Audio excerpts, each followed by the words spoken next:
Now, you're not going to have a country that can make these kind of rules work if you haven't got men that have learned to tell human rights from a punch in the nose.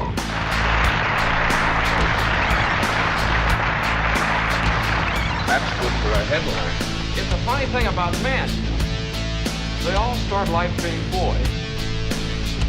I was a bit surprised some of these senators are boys weren't. And that's why it seemed like a pretty good idea to me to get boys out of crowded cities and stuffy basements for a couple of months out of the year and build their bodies and minds for man-sized jobs, because those boys are going to be behind these desks some of these days. It seems like a pretty good idea. Getting boys from all over the country, boys of all nationalities, ways of living, getting them together. Let them find out what makes different people tick the way they do. Because I wouldn't give you 2 cents for all your fancy rules if behind them they didn't have a little bit of plain, ordinary, everyday kindness. And a little looking out for the other fellow, too.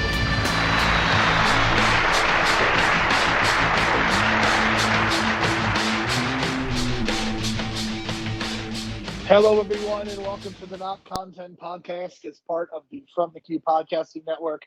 My name is Jerome Cuson. As always, we are continuing our discussion of important anniversaries, and we are pairing with a wrestling match, of course, being the first Tuesday of the month. What you know, it's Election Day, so fittingly, we are going to discuss Mr. Smith Goes to Washington, and we are pairing it with a rather infamous wrestling match that took place in D.C., that, of course, being Bret Hart versus Bill Goldberg, the 25th anniversary of Starrcade 99. Make your own connections between Jefferson Smith and Bret Hart. I beg you. Please leave a 4 or 5 star review on Apple or Spotify to get those algorithms going. Please like and subscribe to us on YouTube. My co-host, as always, is Brian. Brian, all I can say is it is Election Day, as many people are likely listening to this. And we have not reviewed any movies from 1939 thus far. I don't believe we've reviewed any 1939 movies, period. And it is, of course, the 85th anniversary of one of the greatest movie years of all time. 1939 is right up there. We are going to be looking at 4 absolute classics this month. And we are starting with Frank Capra and Jimmy Stewart's second of 3 collaborations, this being Mr. Smith Goes to Washington. Brian, I just have to ask you right off the bat, how are you feeling about Jefferson Smith after he reads about himself in the newspaper and just starts assaulting journalists on the streets of D.C.? I couldn't help but think of Jay and Silent Bob Strike Back. I mean, come on. That's the only movie I feel where it's like, let's punch the people in the face of those assholes on social media who spew out this bullshit and have probably never been punched in the face themselves. That's the vibe I was getting, except these newspaper people seem like they've been punched in the face before. And being in that time period wouldn't surprise me, considering all the shit they've gone through, all the nonsense they were putting in the papers at the time, and especially in this movie, they seem to be spewing bullshit throughout the whole thing 24/7. So I guess nothing's changed. That's the whole conclusion I've come to about this movie by the end of it. I was like, nothing has changed, and in many ways, this is like a slow burn horror movie in reality, because this is horrific behind the scenes look at So let me get this politics. straight, Brian. You are telling me that all of these senators that are currently in the Senate are corrupt. You are saying that all of the Washington, D.C. press are a bunch of sycophants who are more interested in a story than anything else. You're telling me that that is all currently how we are operating right now. Yes, and this is all 85 years later from this movie. I mean, I think God. here's my thing. I think people are very nostalgic for a specific time when things weren't so political and when things weren't so cynical. And this movie is a hard reality check because, I mean, at this point in 1939, you're talking about, you know, Franklin Delano Roosevelt, who has the reputation of being one of the greatest presidents of all time. Like, he is in office at this point. And look, I don't know how true this movie actually is, but there has to be a lot of elements of truth. I mean, Frank Capra, who is admittedly a conservative, who was a Republican, but not like the lunatic Republican fringe that you're talking about now. You're talking about, I guess, for lack of a better term, a more normalized version of the Republican Party at that time. But clearly, there has to be some truth reflected in what he was saying, because I mean, again, just the way that the press are portrayed, it feels too close to home in so many ways, and it feels like, as you stated, like the mood never changes. Like these are I mean, things are undoubtedly worse, but in many ways, we have been dealing with this throughout all of history. This is not a new thing. The corruption of Washington, the bureaucracy, just everything is really laid out. And I think Frank Capra does an excellent job. I mean, this is a very exposition heavy movie, but I give him credit for laying it out so that audiences can go in and actually understand what is going on. And I think that, he does about as good of a job as kind of explaining and just making everything clear, like just the steps that need to be taken for a bill, the rules of the filibuster. Like, I think it all feels pretty real. And I mean, obviously there is the kind of the fairy tale ending to it, but that's all Frank Capra movies. So you're going to get that. But I mean, this is a pretty dark movie, man. That's all I could say. It's there's this trope in movies. I can't think of any specific one right now, but it's this idea that you bring in this naive new person to the table, to the leadership table, to management or whatever, and they have these ideals of what they want to do, and all of a sudden they're going to get this reality check by the management team around them that's not how things go. And that's exactly what this was. And you can't help but think of, like, I don't know, for some reason I thought of AOC, right? Like just this idea that she's so like hard, stubborn, driven, and like wants to change things, and that's kind of the vibe I got from like James Stewart in this, Jefferson Smith. Well, the thing is that AOC has been consumed by the system, so I mean, I understand that example, and I was actually going to reference her a little bit later, but I mean, let's be honest, she is very much a mainstream Democrat at this point. Exactly, and I was just kind of thinking, like, that's kind of what happens when these young people go into politics and they just have these reality checks, right? And then that's kind of like a thing with corporations going up the corporate ladder, thinking you can do something about the company and help the workers, but in reality, you're just going to be another like pawn. And that's what they were telling him. Just follow everything. Everything we tell you. Just follow this. You'll be a senator forever. Don't worry about it. And he was like, "What?" Like he couldn't believe. Jefferson Smith could not believe that like this system was built in place already for him, and there's no like necessarily ideas about free ideas or whatever, like this idea of a dam being built that no one knew about. Like somehow no one knew about this dam being built for the last 2 years. I don't know. And by the end of it, I was thinking, like, can't we just like move the camp? Like, can't we have both? Like, let's have the dam and the camp. Like, why can't we just have both? But that wasn't like they didn't even make that an issue. They just said we're gonna have one or the other, and that was the main issue. We're either gonna have a dam in the park, or we're not gonna have a dam in the park. I mean, I think it's a principle thing. That's how I see it. It's kind of a principle thing. That's how I see it too. But I kept thinking, like, come on, we could easily compromise this. But again, this is already a 2-hour movie in 1939. Like, that's asking a lot for an audience, considering a lot of runtimes this time around in this era. Were 90 minutes. But then 1939 is kind of an outlier because this is also the same year as Gone with the Wind, which is 3 hours, which is kind of unheard of for the time. But yeah, I think this 2-hour runtime was kind of like, whoa, this is a lot for 1939. But at the same time, it feels so modern, and it feels like, I don't know, like it was written today. Like it feels like an Adam McKay kind of movie as well. Like this idea of like political satire. I could definitely see that. I mean, it's definitely, I think in some ways it's more subtle, but I think in other ways it's a big jackhammer. So, I mean, look, I have very mixed feelings on Adam McKay and what he has done to this kind of movie. I think The Big Short was really good, but I think that there have been there's been a lot of issues ever since that haven't really. I think there's some movies that have kind of done something similar, and they just haven't worked. But I think this movie works. I mean, I think this is probably one of Jimmy Stewart's best performances. And you could probably say that, quite frankly, about a lot of movies in this era. But I think that what he does here, I think Frank Capra consistently gets the best out of him. And he did win a year later for The Philadelphia Story, but I feel like this is a far superior performance compared to Philadelphia Story. Well, if you look at the physical like performance of this, when he's doing the filibuster, the poor guy, like, you can't sit, and he's doing these lines of dialogue, and he's got like so many pages. He's like, he's keeling over, but he's not sitting down. You know what I mean? He's trying to be in the in the safe zone, and he's just like, you can tell like the performance is getting to him because that filibuster scene is so long, and he's got to stand there the whole time at that desk. But credit to Jimmy Stewart for like carrying that whole third act. It was just incredible. Yes, it does have the sappy happy ending where the guy out of nowhere, Claude Rains, we'll talk about him in a sec, comes out of nowhere and says, I made him, I'm guilty. He's innocent. We planted evidence on him, blah, blah, blah. I got to kill myself.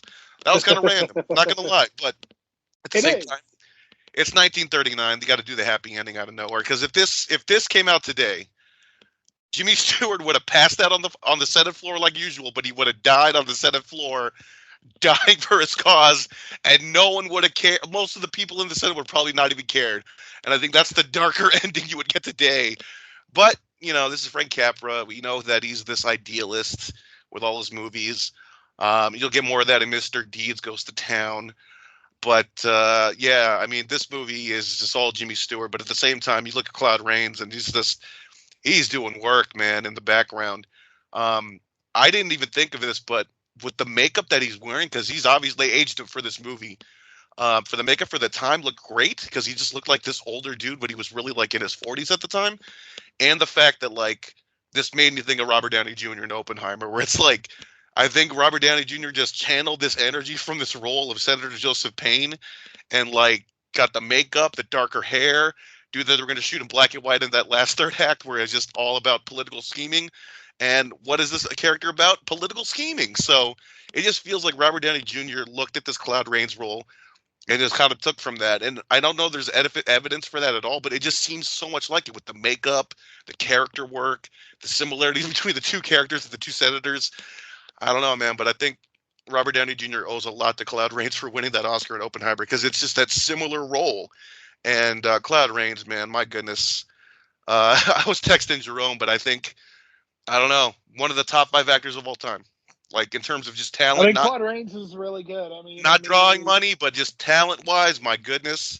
Watch The Invisible Man. That's all I got to say. It's just tremendous. He's a really good supporting actor. I think he's really good in this. Casablanca, Invisible Man. He's just consistently one of those guys. Robin Hood. I love him in Robin Hood, too. God, I love that Robin Hood. I would say that he is that guy. I think that he kind of fits in because he is almost never the lead in any movie.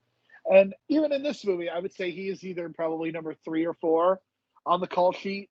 But I think that he adds something to every movie. He is always playing in a morally gray area, seemingly. And that is what he excels at. And that's what he's good at. And I think you get that really well represented. The stuff with Jimmy Stewart and Jean Arthur, I think it's very much a mixed bag.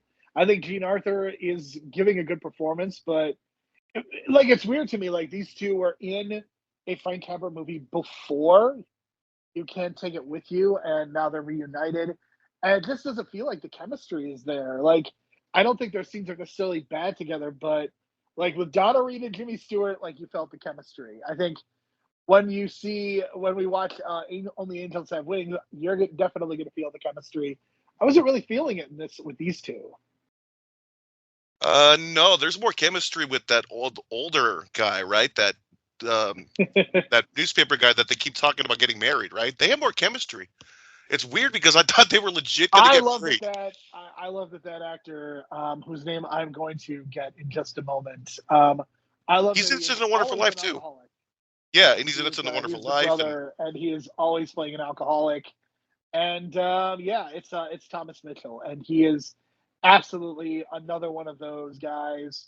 Uncle Billy in this. He's also in Gone with the Wind. And he's in Stagecoach. So he will be. We could talk about him literally for like 3 movies. We are not discussing Gone with the Wind, but we will be revisiting him when we talk about Stagecoach. Yeah, it just seems like they were setting something up because they had this, I don't know. At first I thought it was a throwaway scene when they had that scene at the dinner table and they were getting drunk and talking about getting married. But then it kept going and going, and I was like, I guess they're going to get married. And this is kind of like this background romance story. But then at the end of the movie, she writes this letter to Jimmy Stewart and says, I love you. And I'm like, bro, you only knew her for like 3 days. We're doing this? So that was just like, oh, man. So the poor guy had her in the bag and just lost her like that. And truly, they probably deserve to be. He is a drunk. To be fair, he is a drunk. They're both drunks, but they're both happy drunks, and they really click. And I think they had more chemistry. This is when alcoholism is okay. That's the general rule. Alcoholism is okay. When it was needed for recording Senate floor hearings. So, so Brian, how did you feel about the exposition? Did you feel like it was clunky? Because there's a lot of those moments where I felt like this is a great movie to teach in U.S. history. Like, I feel like if you need a crash course on some of these ideas of how Senate bills go through and whatnot, like we've all had those lessons in U.S. history class, but it doesn't necessarily stick sometimes. But in this case, that crash course that she gives Jimmy Stewart in the office was like, dude, this is perfect. Like, this is a total teaching moment right here, because everything she's saying is accurate, and it's still, I think, accurate today in terms of the law, in terms of where a bill stands and getting to the filibuster point and voting and committees and all that thing, voting on your bill. So I think, in terms of that was really good. Everything else was good. I think we needed more background on this. I don't know how they planted all the evidence on him. We'll get to that. So basically, he wants to open this camp for Boy Scouts, and he's making this bill, and he claims that we can open up on this land, but somehow they switched it up on him where it made it seem like he owned the land and he was just trying to make profit, and they wanted to kick him out of the Senate. But, I want to know, like, how did they plant all that evidence on him? Because there's all these eyewitnesses, and they just said, oh, yeah, that's the guy. There's his signature. There's the guy. And we never You see, the Senate is corrupt, Brian, and that is why everything is allowed to go down, because it's so damn corrupt. I just wanted to see the corruption in physical form. It's just like, wait a minute, you're planting evidence? How did this happen? When did this happen? I think the issue is it's 1939 and they can't go there. This movie was attacked for being anti-communist anyway. So if at this point they would just be piling on. And it's amazing to me that for somebody who, again, was a Republican on multiple occasions, It's a Wonderful Life was also included. Frank Capra has been accused of being a communist. It's really weird.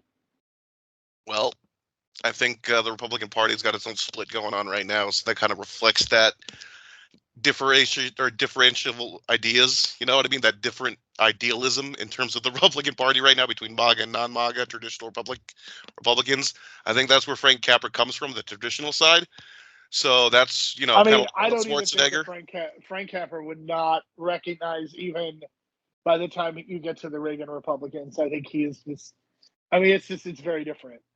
Frank Capra would absolutely be a Democrat right now. There is no doubt in my mind, just based on even where the Democratic Party is headed. But we digress. I think that just, again, a lot of really great performances across the board. I think this is a movie with a lot of really interesting dynamics at play, and some really neat editing as well. What did you think of the montage at the beginning where Jimmy Stewart's kind of going around D.C. and marveling at the statues and the Capitol Dome and just being at his country? Yeah, that's that naivete, right? That's what I'm talking about. Whenever you got this new person with all these ideals coming in, and they're just like starstruck at like all these monuments to all his idols. So I thought that was really cool, because it's like he's going to get this reality check that some of these people that he looked up to may have not been so honest, like Honest Abe, right? That's kind of what I think that's what they're leaning towards, obviously, when he's going through all these different statues and stuff, and just he's getting shivers just looking at, the Abraham Lincoln statue. So I thought that was a really cool moment, because it's almost as if you see him as that little boy that they describe him being in the first half of the movie until he kind of mans up. So I thought that was a really good, foretelling of what's to come, kind of him like idolizing all these people. And other things that I want to point out is like, this kid got punched in the face by this adult, and I couldn't stop laughing for a good 2 minutes. I know that's bad, but there's this montage in the where like they got the newspapers fighting each other, where it's like, the regular newspapers are going against Jefferson, and then the child newspapers have been circling around with the scouts to have their own fucking perspective, and this dude just walks in, punches the kid in the face, and takes all the papers away, and I was just like, what is going on here? And then there's police helping him. There are multiple instances of assault in this movie, and nobody gets arrested. Jimmy Stewart legitimately punches like a dozen people, a dozen reporters after the reporting. That might actually be my favorite sequence in the movie in some ways, because I love the idea that Jimmy Stewart is presenting himself as this bright-eyed, naive guy, and the press is like already just sinking their teeth into him and making him come across like this money hungry politician. I mean, it's a perfect representation of what the media does. And unfortunately, as somebody with a journalism degree, I'm all too familiar with seeing this. And, we see this on social media all the time. And it's not even the mainstream media that really has to do it anymore, because you see it all the time on Twitter, all the time on Instagram and other social media platforms, just taking something, running with it, whether it's true or not. Yeah, that's where the whole view never changes comes in. And I joke that this is a horror movie as it grows in age, but I don't know. By the end of the movie, I was kind of horrified, to be honest. Like, oh my god, like nothing's changed in 85 years, and it's getting worse. And all these negative thoughts went through my head about politics and U.S. government stuff. But I guess that's the point. So, I mean, as it should. I mean, you should have negative thoughts about politicians after watching this movie. I don't understand how you couldn't at this point, given what we've seen, given what we know, given the way the politics are covered. I mean, there is a very specific reason that we are doing this movie this week, because it was my idea to kind of do 1939, and starting off with this, it felt only natural, because just it is of course election day around that time. So I was like, of course, this is the movie that I absolutely want us to review, even though if you look at the order in which they are released, this came out in October of 1939, so it definitely came out much later than some of the other movies that we will be discussing this month. But it's very timely considering that every first week in November, it's voting season, so it's kind of perfect the way he kind of released this, I think, or at least Warner or Columbia Pictures did. It's weird. Like as much as it's as much as the Wizard of Oz gets associated with Thanksgiving, and even the prequel Wicked is going to be coming out the week before Thanksgiving. Like, that was an August release. Like, it's so weird. I don't know if they cared as much about release dates, but based on looking at it, only Angels have Wings, which seemed to be like a quote unquote big summer release, because that came out in May of 1930. For sure. And I guess we can kind of transition to the match, but I guess final thoughts. I think this movie is very good. Scares the shit out of me in the end. It may not scare you at the end, folks, but man, reality checks came in. Believe me. I guess I'm so cynical that there's almost like nothing that could scare me.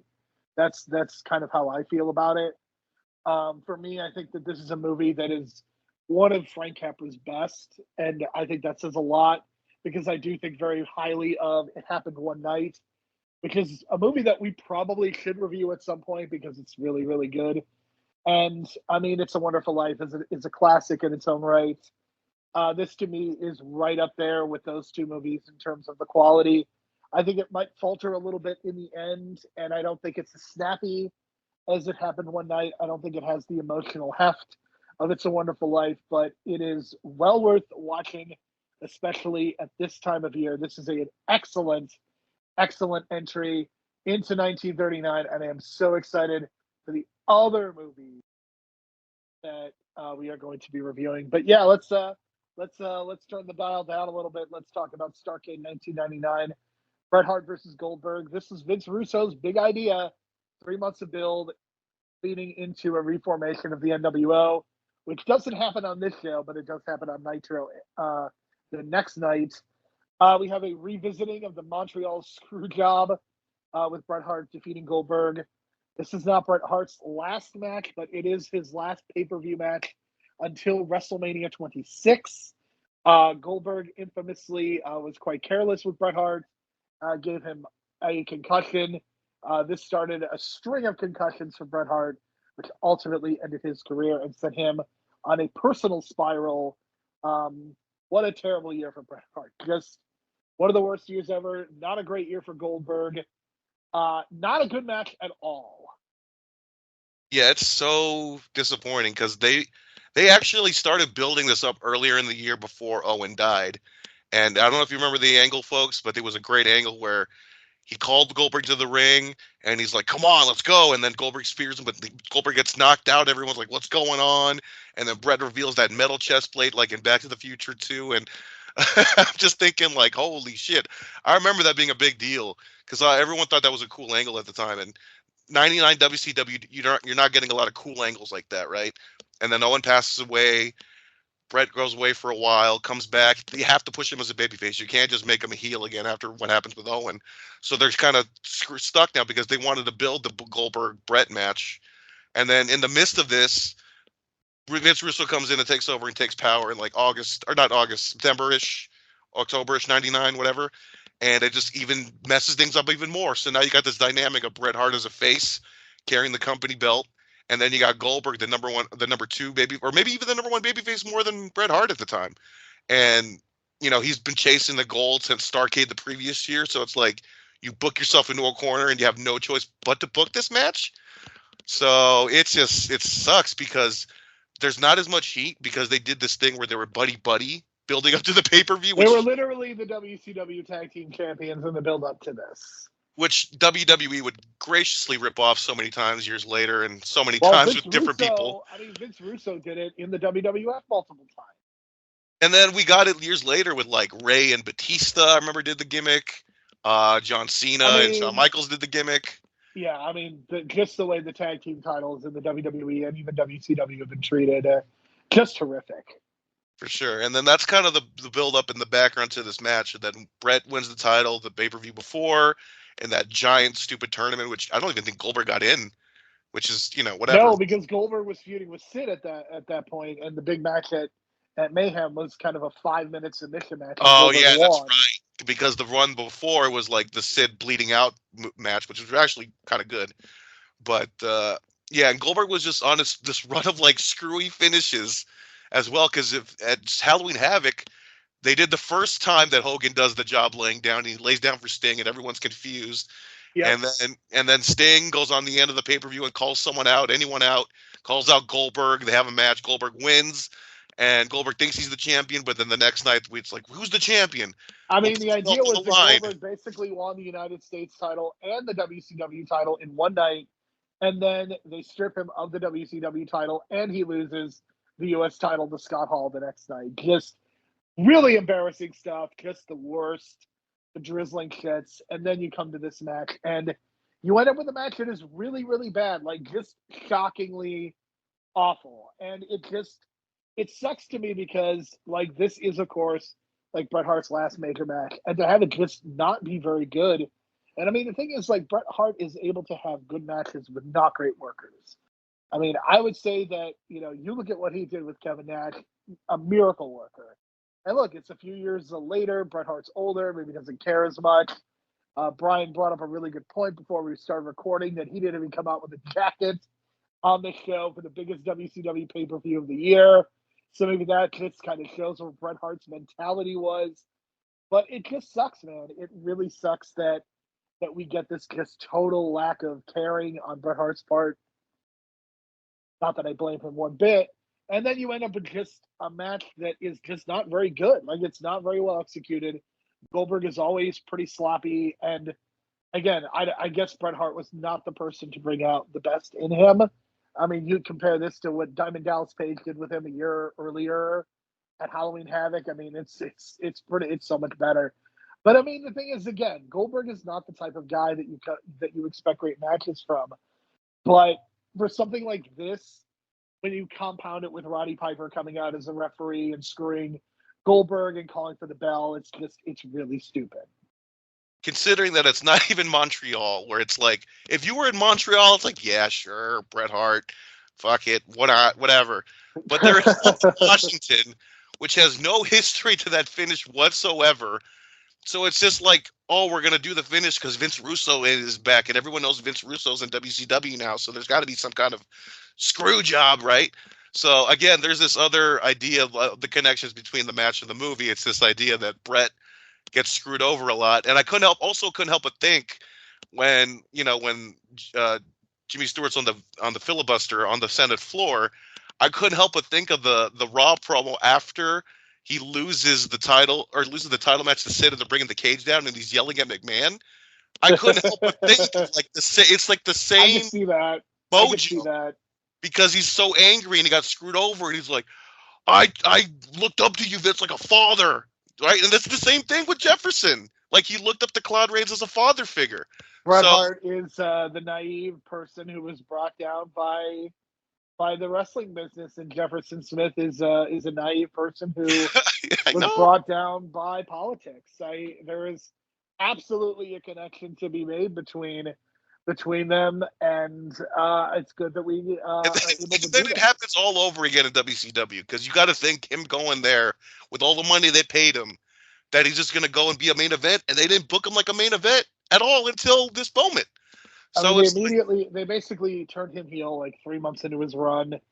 I mean, the problem is nobody wanted to work with him. Nobody wanted a job to him on that level, and he just ended up with this awful run, this awful mediocre run. I mean, really, the only good match that Bret Hart had in WCW, like the real only classic that he had, was a match that basically it doesn't exist in the canon of pro wrestling now because it was against Chris Benoit. So people are never going to want to watch that. And really, there is no other great Bret Hart match. I mean, the Ric Flair match that sold out was decent, but there's no Steve Austin at WrestleMania 13 or even Diesel at King of the Ring and Royal Rumble 95. you almost got that level with Booker T. I wanted more of the Bret Booker T stuff, but they just didn't know what to do. Nope. Should Booker be feuding with Stevie Ray? Should he be feuding with Booker? Or should he be feuding with Bret? Or he should be feuding with Scott Hall randomly? It's like, come on. The answer was Bret, clearly, and then just do Stevie Ray later with that whole thing. But they just pushed him because of that. So it's frustrating because Booker T was so like on this upper, like he was climbing. He gets hurt right when he has this match with Bret Hart in '98, and then he comes back and his momentum is like stagnant until they force the belt on him in 2000. But man, I don't know. Booker was like on the rise, and Bret could have been there to help him rise, but the timing and the injuries, and Bret got hurt too. So it's crazy to think that like Goldberg and DDP is like the better match than Goldberg and Bret. And Well, the thing is, crazy. they could never decide how much they wanted to push Booker T, and that is a whole other story. Just how Booker T was treated in WCW, and I think people really like to glamorize it, but I mean, really, until the dying days, Booker T was kind of regarded as a second-class citizen, and I'm using I'm using that terminology for a specific reason because it's absolutely true. Yeah, that's a whole other discussion too, man. But Booker T in '98 was so good until he got hurt. He's one of the highlights of me on that because I was on Yeah, again it like sucks on that the he got Nitro hurt. run, and TV matches with Booker T in '98 were just so like on point and ended so well. So yeah, he's super underrated around that time, I think, and got stagnant for 2 years because of what happened. But I just, and if you look at the story of this match, it's clear like they should have just did like Goldberg's got a hurt leg and just that's the story and just, but they had to do the Goldberg stuff, right? Where they had to do these spots and he's got to do these power spots. So it just didn't mesh with the Because story that they were Goldberg trying is to so tell. limited. I mean, that's the Yeah. problem is that Goldberg is very limited, and again, Bret Hart is usually able to kind of get more out of these bigger guys who do have limited movesets, but I mean, it did not click in this case. I mean, go watch Bret Hart and Diesel from Royal Rumble 95 or Survivor Series 95, and you will think that Kevin Nash is one of the all-time great workers if you watch. And it's all Bret Wow. Hart. Yeah, that makes I can see that because those matches are incredible. And Nash can only the other match that I can think of is the one with HBK, but again, that's another Shocking. in-ring general. So yeah, it's crazy. It's crazy. And you can tell that like he's just so unmotivated and it sucks. And even the promo, like before he goes out to the curtain is just so uninspired. I'm just like, man. But the crowd's still into the Goldberg entrance, so I guess that's what they had going for him. But just this idea of we gotta have a no finish and just not explain things to the audience, it's like, oh, that'll increase the ratings for tomorrow night because everyone's gonna tune in wondering what's going on. But in reality, it kind of turned people away. Spoiler alert, it did not. It turned people away, and this is where like WWF started just become the thing, and that's kind of unfortunate, man. And then a month later, Bret's done in his full-time career, so. That's kind of the story. He has a hardcore match with Terry Funk, and that's it. He's done.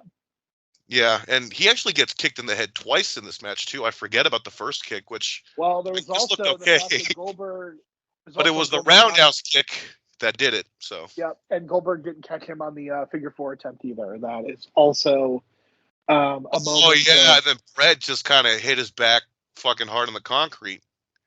So yeah, and that's one of the specialties too, and that he's done so many times, but it just didn't. He didn't hit the move properly. So again, just Bret not on his game. Yeah, it's really dumb, everyone. It's not great. So yeah, that is our conversation on Mr. Smith Goes to Washington and Bret Hart and Goldberg having a really terrible match. Also in Washington, and you can make up your own mind which was the bigger disaster. Anyway, Brian, next week we are going to be talking about Only Angels Have Wings. I have not seen this movie before, Brian, but in looking at the best movies of 1939, this feels like one we have to get to. We have never talked about Cary Grant, and that's something I feel like we need to do. Well, I love Cary Grant in North by Northwest like a lot. I think that's my favorite performance. I've seen him in at least in a Hitchcock movie. I know there's like Suspicion, I believe, or Rebecca, or one of those where he's kind of like Shadow of a Doubt, maybe, where he plays this guy who you think he's trying to kill his wife, but he's not really trying to kill his wife. And at the end of the movie, you think he's actually trying to kill his wife, and you don't find out. So that's a really good one. But I think Cary Grant has this strange magnetic charisma where he can just like be so charming and insult you at the same time in the same tone of voice. And I think he's got a talent for that. And anytime there's like a new Cary Grant movie I haven't seen before that, I'm down to watch, because he's got this magnetic charisma that just he can insult you in the most kind way. Yeah, very much looking forward to that. Again, 2 weeks from now, Stagecoach. And of course, why wouldn't we discuss The Wizard of Oz during Thanksgiving week? For Brian, I am Jerome. Thank you so much for listening. We will talk to you again next week.